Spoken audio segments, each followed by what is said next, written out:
দেখো আমি একটাও গয়না পরে নেই, এটা একটা চেন পরে আছি শুধু। আমার গয়না কি জানো?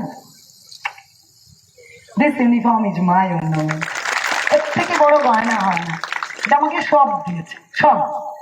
নাম, যশ, টাকা পয়সা মাইনেটা তো মাসের শেষে ঢোকে, ওটা নিয়ে আমি কথাই বলছি না। পরিচিতি, খ্যাতি, আর কি দিয়েছে জানো? অনেকের জন্য কিছু না কিছু করার ক্ষমতা। যারা আমাদের কাছে আসে তাদের মুখে একটু হাসি ফোটাবার ক্ষমতা, তাদের সমস্যা সমাধান করবার ক্ষমতা। এটা অনেক বড় জিনিস, এর থেকে বড় অর্নামেন্ট হয় না। তাই আমি তোমাদের মেয়েদেরকে বলবো, গয়না হোক তোমার কনফিডেন্স, গয়না হোক তোমার বডি ল্যাঙ্গুয়েজ। রাস্তা দিয়ে যখন যাবে এমনি ছেলেরা ভয় পাবে, এতটাই কনফিডেন্স থাকবে, এতটাই ইচ্ছে শক্তি থাকবে, এতটাই শক্ত থাকবে নিজের পা দুটো, তোমাকে হেল্পের জন্য কাউকে লাগবে না। আর হ্যাঁ, একটা মাথার উপরে ছাদ, সেটা নিজের নামে হবে, নিজের টাকায় হবে। আর কোথাও লেখা নেই, আমি সব জায়গায় গেলে বলি, দেখো পাশে যে ছেলেগুলো বসে আছে ওদের কটা হাত? চারটে। আর তোমাদের পা, তোমাদের মাথা দুটো, ওদের না? যা, সব এক। তাহলে ওরা ইনকাম করতে পারে, ওরা বাবা মাকে দেখতে পারে, ওরা ছেলে মেয়েকে দেখতে পারে, ওরা বউকে দেখতে পারে, তোমরা পারো না? পারবে তো? শুনতেই পাচ্ছি, ইয়েস পারবে। এবং ওরা হেল্প করবে। ওদেরও কি সুবিধা হবে জানো? ওদেরও বেচারাদের অনেকের স্বপ্ন থাকে যে আমি বড় হব, আরো বেশি দিন পড়বো, 25-30 বছর পর্যন্ত ওয়েট করব, চাকরির পরীক্ষা দেবো, আরো বড় জায়গায় পৌঁছাবো। ছেলেদের মধ্যেও কি হয়, এই অনেক স্বপ্ন মরে যায়।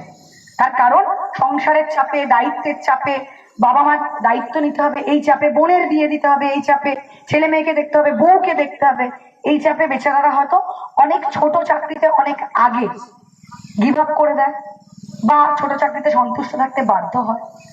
তো ওদেরও সুবিধা হবে, হাতে হাত মিলিয়ে আমরা তো ইকুয়াল, তাই না? কেউ কারোর দায়িত্ব নেব না, সবাই সবার পাশে থাকবো, সবাই সবার দায়িত্ব নেব। তাই ওদের আর তোমাদের মধ্যে যদি তফাৎ না থাকে, তোমাদের দায়িত্ব অন্তত তোমরা নিজেরা নাও, ঠিক আছে? আমি যেমন ঠিক করেছিলাম মা আমি সেদিন হব, আমিও মা, কিন্তু আমার ছোট বাচ্চা, ছোট নেই, বড় হয়ে গেছে। তো আমি সেদিনই মা হব যেদিন ওই ছেলের সমস্ত দায়িত্ব আমি নিতে পারবো।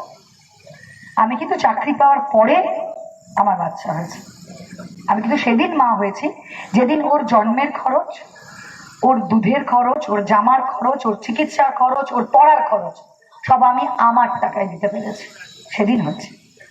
তাহলে কারোর কাছে হাত পাতার কোনো দরকারই নেই। কেউ ভালোবেসে কর্তব্য করে যদি কিছু করে, ওয়েলকাম, বাট নির্ভরতা উচিত নয়।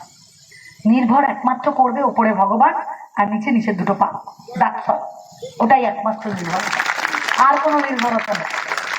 জয় হিন্দ বন্ধুরা, আমি দীপঙ্কর মণ্ডল, আপনারা দেখছেন নবান্ন নিমন্ত্রণ। আপনাদের সবাইকে স্বাগত। বন্ধুরা, আর কয়েক ঘন্টা পরে রথযাত্রা, শুভ রথযাত্রায় আপনারা যোগ দেবেন। আর তার আগে রাত্রিরে আর্জেন্টিনা আর ইংল্যান্ডের ম্যাচ রয়েছে, কিছুক্ষণ পরে শুরু হবে, সেই ম্যাচটা নিশ্চয়ই আপনারা দেখবেন। রথযাত্রার আগাম শুভেচ্ছা জানিয়ে এই এপিসোডটা শুরু করছি। দেখুন, আমরা যে বক্তৃতার একটা অংশ দেখালাম, একটা লম্বা বক্তৃতা ছিল স্কুলের ছেলে মেয়েদের সামনে, মূলত ছাত্রীদের সামনে। পশ্চিম মেদিনীপুরের police super IPS Papiya Sultana তিনি বক্তৃতা দিচ্ছিলেন কি করে স্বনির্ভর হতে হবে, কি করে নারীর ক্ষমতায়ন হবে, কিভাবে ছাত্রীরা আরও বেশি উদ্বুদ্ধ হবে, পুরোটা একটা পজিটিভ স্পিকার হিসেবে। মানে তিনি অবশ্যই আইপিএস অফিসার হিসেবে অবশ্যই তিনি বক্তৃতাটা দিয়েছেন। এবং কিভাবে চাকরি পেতে হবে, মানে যেটা রাজ্য সরকার ঠিক করেছে যে মহিলাদের এবং পুরুষদের অবশ্যই, মূলত ছাত্রছাত্রীদের পুলিশে যে নিয়োগের ব্যাপারটা, সেইটাকে মাথায় রেখে একটা প্রশিক্ষণ শিবির করা হয়েছিল এবং জেলা পুলিশের তরফে এই ধরনের প্রশিক্ষণ দেয়া হবে, সেটা তিনি জানিয়েছেন। কিন্তু আমরা কেন দেখালাম? আমরা এই কারণে দেখালাম, আমার যেটা মনে হয়েছে যে এই যে অফিসার আইপিএস পাপিয়া সুলতানা, তিনি তো আগেও ছিলেন, তাকে তো এইভাবে কখনো মাঠে নামানো হয়নি, তাকে কিছু বলতে দেওয়া হয়নি, বা অন্যান্য অফিসাররা, মানে চারিদিকে আপনারা একটু যদি কান পাতেন তাহলে টের পাবেন যে পরিবর্তন কি হয়েছে, পরিবর্তন কতটা হয়েছে। এবং দেখুন, কন্যা সন্তান সবার পরিবারই রয়েছে, আপনাদের পরিবারে রয়েছে, আমাদের পরিবারে রয়েছে, কিন্তু তাদের মধ্যে যে আত্মনির্ভর একটা মানসিকতা গড়ে তোলা, সেটা তো সবসময় আইন করে সরকার চাপিয়ে দিতে পারে না, বা সরকার কোনোভাবে ওইভাবে প্রচার করবে। একদম বাড়িতে যে বাচ্চারা পড়াশুনো করে তারা যদি সরাসরি কোনো এইভাবে আইপিএস অফিসার, বিশেষ করে মহিলা কোনো পুলিশ অফিসারের কাছ থেকে শুনবেন, সে কিন্তু অবশ্যই উদ্বুদ্ধ হবে। যে কোনো ছাত্র হোক ছাত্রী হোক, সে উদ্বুদ্ধ হবে। দেখুন, আজকে অনেকগুলো খবর ছিল। অনেক দিন পরে আজকে রাজ্যের প্রাক্তন মুখ্যমন্ত্রী মমতা বন্দ্যোপাধ্যায় তার 30B হরিশ চ্যাটার্জি স্ট্রিটের বাড়িতে বসে তিনি একটা নাতিদীর্ঘ ভাষণ দিয়েছেন। সেখান থেকে তিনি জানিয়েছেন যে 21শে জুলাইয়ের জন্য তিনি কলকাতা হাইকোর্টকে ধন্যবাদ জানাচ্ছেন, এবং সত্যিই ধন্যবাদ জানানোর মতো বিষয়। তার কারণ কলকাতা হাইকোর্ট বলেছে 3 ঘন্টার জন্য সভাটা করা যাবে। কোথায় করা যাবে? বিড়লা প্ল্যানেটোরিয়াম, মানে কলকাতায়, মধ্য কলকাতায় দেখবেন একটা পার্ক রয়েছে, সেটা ইন্দিরা গান্ধীর একটা স্ট্যাচু রয়েছে ব্রিগেড প্যারেড গ্রাউন্ডের একদম পিছনের দিকটাতে, মানে আর একটুখানি এগোলে ওইদিকে কলকাতা ময়দানের শেষ প্রান্ত, মানে ভিক্টোরিয়া মেমোরিয়াল, অন্যদিকে এই বিড়লা প্ল্যানেটোরিয়াম, আরেকটু এগিয়ে গেলে রবীন্দ্র সদন, ওই জায়গাটাতে 3 ঘন্টার জন্য মাত্র 2,500 লোক উপস্থিত থাকতে পারবে। মানে যেহেতু তৃণমূল কংগ্রেস টুকরো টুকরো হয়ে ভেঙে গেছে, কলকাতা হাইকোর্ট যদিও এই কারণে বলেনি যে ভেঙে গেছে বলে তারা লোক জোগাড় করতে পারবে না বলে, হাইকোর্ট বলেছে যে যাতে করে রাস্তা না অবরুদ্ধ হয়। রাস্তা অবরুদ্ধ হতো না। এমনিতে দেখুন, তৃণমূল কংগ্রেস টুকরো টুকরো হতে হতে আরও বেশি একদম অনুপরমাণুর দিকে এগিয়ে যাচ্ছে। আজকে তো মদন মিত্র, রাজ্যের প্রাক্তন মন্ত্রী, তিনি এসছেন। আজকে কেষ্টমণ্ডল, মানে অনুব্রত মণ্ডল, বীরভূমের, তিনিও এসেছিলেন। গোটা যেটা ঋতব্রত বন্দ্যোপাধ্যায়ের নেতৃত্বে যেটা বিরোধী দল হয়েছে বিধানসভায়, স্বীকৃত বিরোধী দল, যেটাকে আসল তৃণমূল বলে তারা দাবি করছে, তারাও একটা 21শে জুলাই উদযাপন করবে। সেটা হবে মেয়ো রোডে, মানে ধর্মতলায়, যেখানে কলকাতা প্রেস ক্লাব, সেখানে মেয়ো রোড, গান্ধী স্ট্যাচু, যেখানে গত 15 বছরের একটা বড় অংশ জুড়ে ছাত্রছাত্রীরা ধর্নায় বসে থাকতো, যেখানে চাকরির দাবিতে, মানে হকের চাকরির দাবিতে, যারা পাস করেছিল, প্যানেলে নাম ছিল, শুধুমাত্র টাকার বিনিময়ে চাকরিগুলো বিক্রি হয়ে গিয়েছিল, এবং সেই কারণে তারা ওখানে অনশনে বসতো, ওখানে প্রতীকী অনশনে বসতো, ধর্নায় বসতো। সেটা দেখা যেত, মানে কয়েক মাস আগে পর্যন্ত দেখা যেত। এখন দেখা যাচ্ছে না কেন? তারা হয়তো অপেক্ষা করছে এই কারণ নতুন সরকার কথা দিয়েছে যে স্বচ্ছভাবে এসএসসির পরীক্ষাটা হবে, প্রত্যেককে ওএমআর শিটের কার্বন কপি দিয়ে দেওয়া হবে। ফলে তারা সম্ভবত কিছুটা হলেও স্যাটিসফাইড নতুন সরকারের প্রতি। কিন্তু আগের সরকার যা করেছিল, চাকরিগুলো চুরি করেছিল, রোদে পুড়ে, বৃষ্টিতে ভিজে, ঝড়ে, বিদ্যুতে একদম রাস্তায় বসে থাকতো। বছরের পর বছর ধরে আমরা দেখেছি পুলিশ লাঠি মারতো, এগুলো হতো। তো সেই জায়গাটাতে যেটা ঋতব্রত বন্দ্যোপাধ্যায়ের নেতৃত্বে যে তৃণমূলটা বিরোধী দলের স্বীকৃতি পেয়েছে, তারা সেখানে 21শে জুলাই করবে। আবার অন্যদিকে শোনা যাচ্ছে যে যারা সাংসদ, যারা এনসিপিআই বলে একটা নতুন দলে অনেকে যোগ দিয়েছে, তারা একটা আলাদা করে 21শে জুলাই করবে। আবার 21শে জুলাইয়ের অনুষ্ঠান কিন্তু মূলত কংগ্রেসের অনুষ্ঠান, তারা শহীদ মিনারে করবে। ফলে 21শে জুলাই বেশ কয়েকটা উদযাপন হবে, শহীদ তর্পণ হবে, তো সেগুলো হবে। দেখুন, আজকে আবার অভিষেক বন্দ্যোপাধ্যায়, যাকে কেন্দ্র করেই তৃণমূলের যে ভাঙনটা, মানে যারা বেরিয়ে আসছে, সেটা মদন মিত্র হোক আর কেষ্টমণ্ডল হোক, তারা প্রকাশ্যেই বলছে। অনুব্রত মণ্ডল তো আজকে বলেই দিয়েছে যে আমি 3.5 কোটি টাকা করে প্রত্যেক দিন রেভিনিউ দিতাম সরকারকে, তারপরে সেটা 40 লক্ষে নেমে এসেছিল আমাকে অ্যারেস্ট করার পরে, মানে বাকি টাকাগুলো ক্যামাক্স স্ট্রিটে বা কালীঘাটে চলে যেত, সেটা তিনি প্রকারান্তরে বুঝিয়ে দিলেন, সেটা হতো। তো সেই অভিষেক বন্দ্যোপাধ্যায়কে তো বারবার ডাকা হচ্ছিল, বারবার তার কণ্ঠস্বরের নমুনা পরীক্ষা করার জন্য। আজকে তিনি গিয়েছিলেন বিধাননগর আদালতে, তিনি কণ্ঠস্বরের নমুনাও দিয়েছেন। এবং কেন, মানে সেই যে বলে না যে সেই তো মল খসালি, তবে কেন লোক হাসালি, কেন বারবার যাচ্ছিল না, বোঝা গেল না। সেই তো কণ্ঠস্বরের নমুনা তাকে দিতে হলো। তবে পুলিশ একটু ঢাল করে, বেতের যে ঢাল রয়েছে সেগুলোকে আড়াল করেছিল। আজকে আর নতুন করে কোনো ডিম বর্ষণ বা কিছু হয়নি। অভিষেক বন্দ্যোপাধ্যায় ভীষণভাবে ভয় পান এই ডিম, সেটা সেই সোনারপুরে ডিম খাওয়ার পর থেকে কলকাতা হাইকোর্টে তিনি আপিল করেছিলেন, হুজুর আমি যাব কণ্ঠস্বরে নমুনা দিতে, কিন্তু কেউ যেন ডিম না মারে। ডিমটা আস্তে আস্তে করে দেখুন দামও বেড়ে গেছে, ফলে ডিমের মারাটা একটু কমে গেছে। এখন দেখা যাচ্ছে জুতো টুতো দিয়ে লোকে মারছে, পুরনো জুতো, পুরনো জামা কাপড় ছুঁড়ে দিচ্ছে, কাদা, পাঁক, গোবর এইসব ছুঁড়ে দিচ্ছে।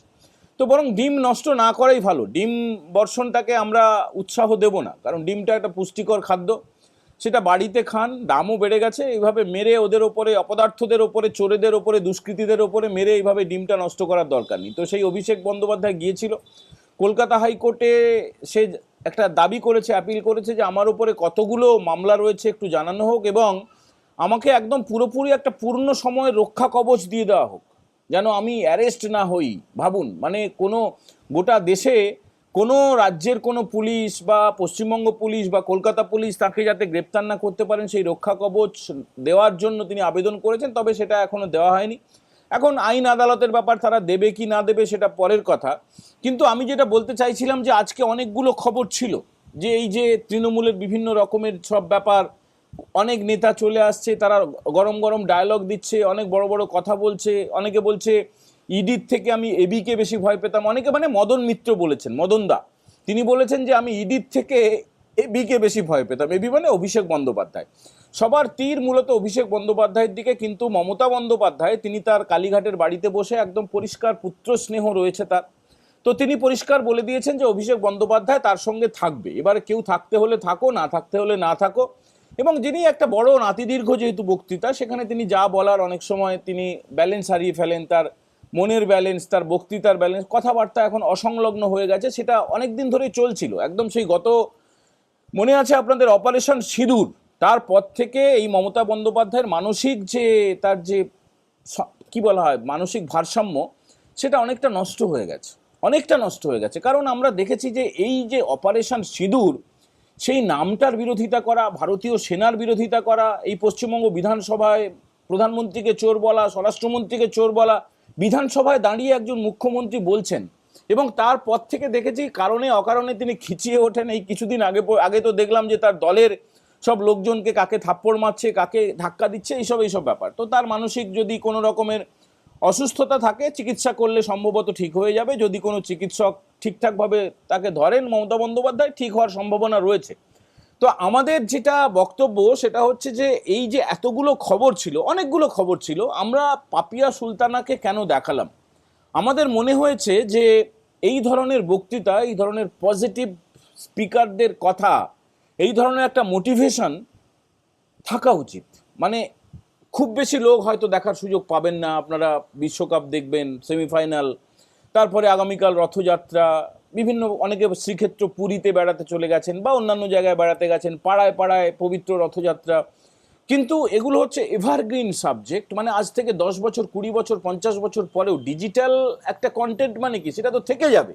আমি থাকতে না পারি, কিন্তু আমার এই কন্টেন্টটা থেকে যাবে। ফলে এই কন্টেন্ট যদি ভবিষ্যতে কোনো অভিভাবক, অভিভাবিকা, কোনো বাবা মা বা কোনো কন্যা সন্তান, কোনো ছেলে মেয়ে, কোনো ছাত্রছাত্রী সে দেখে থাকে, তার অবশ্যই উপকার হবে। এমনটা মনে হয়েছে বলেই কিন্তু আমরা এই এপিসোডে শুরু করেছি পাপিয়া সুলতানাকে দিয়ে। দীর্ঘ বক্তৃতা ছিল, প্রায় 15 মিনিটের মতো বক্তৃতা, তার মধ্যে কেটে আমরা কয়েক মিনিট আপনাদের জন্য রেখেছি। যদি ভালো লাগে, যদি মনে হয় যে আরও বেশি লোকের শোনা উচিত, তাহলে অবশ্যই একটু লাইক করে শেয়ার করে দেবেন, আর একটু বেশি যদি ভালো মনে হয় তাহলে হাইপ তুলে দেবেন। যারা প্রথমবার দেখছেন, নবান্ন নিমন্ত্রণ চ্যানেলটা সাবস্ক্রাইব করে বেল বাটনে প্রেস করে দেবেন।